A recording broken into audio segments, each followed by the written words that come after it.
Okay, now we are going to do the same thing as we did before, except I'm trying to make it look a lot more complicated than it really is.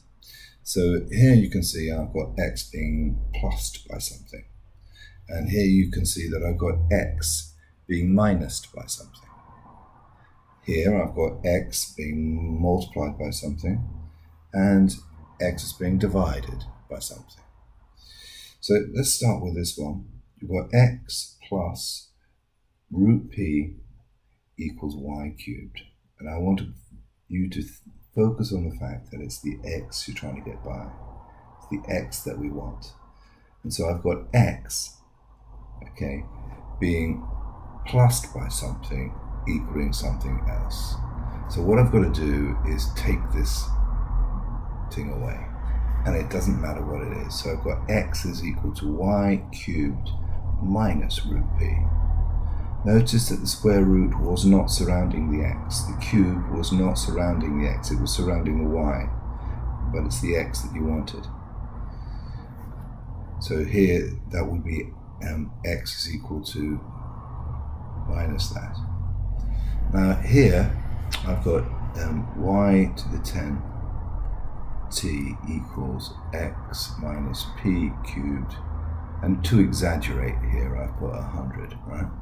So this is to the power 100, and look, you see, it really need not concern me. I can just think of this as a whole big block of something. X minus something is equal to something else. And so what I'm going to do is add that something. So I get y to the 10 t plus whatever was in that.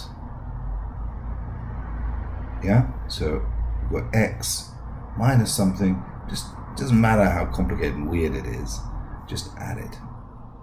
And then finally we've got these two here, which again you can see that I've got a little bit too excited here and put in some big numbers.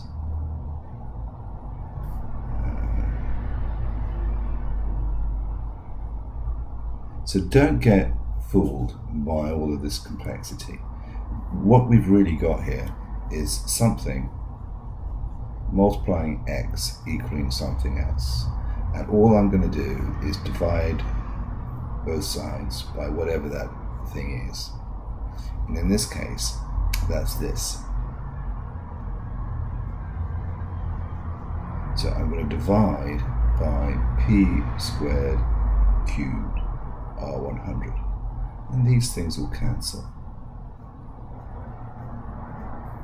And then I'm going to do the same on both sides.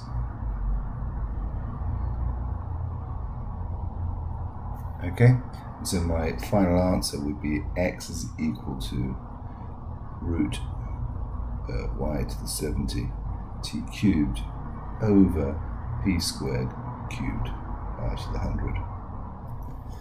Okay, last question, and we've got y cubed b is equal to x over root q squared t.